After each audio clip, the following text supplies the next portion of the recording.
안녕하세요. 그림 그리는 또마입니다. 지난번에는 따라 그리기에 대한 이야기를 해보았다면 오늘은 보고 그리기에 대한 이야기를 한번 해볼까 해요.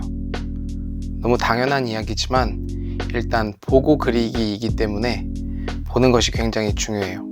근데 우리는 어떤 사물이나 사람을 볼 때 겉으로 나타나 있는 표면을 먼저 보게 되는 것 같아요.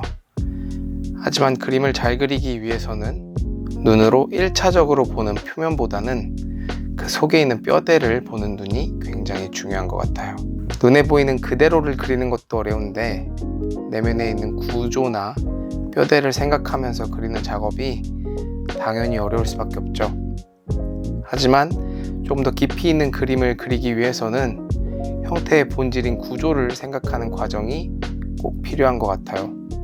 그래서 추천하는 방법은 도형으로 먼저 큰 구조들을 그려나가 보는 것입니다. 도형을 그리실 때는 보고 그리고자 하는 부분과 닮은 도형들로 그려주세요.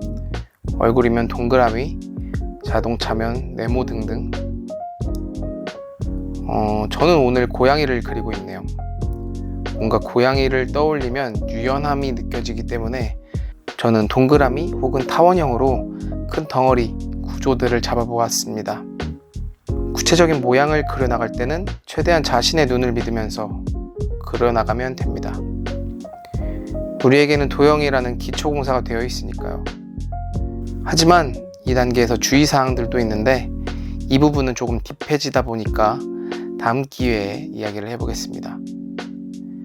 그림 그릴 때도 본다, 관찰한다 라는 개념이 정말 중요하지만 우리는 잠에서 깨어나서 다시 잠들기 전까지 정말 많은 것들을 보게 되는 것 같아요.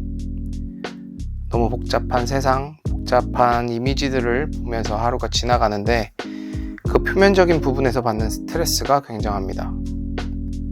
하지만 참 편하게 산다라고 느껴지는 사람들을 보면 그런 표면에 현혹되고 스트레스를 받기보다는 간단하게 보고 간단하게 생각하면서 살아가는 사람들인 것 같아요. 그런 거 보면 우리의 삶을 그려나가는 과정에서도 조금 더 단순하게 바라보는 것이 좋은 것 같아요. 그럼 오늘은 도형으로라도 무언가를 표현해 보는 건 어떨까요? 저처럼 그리실 필요는 없습니다.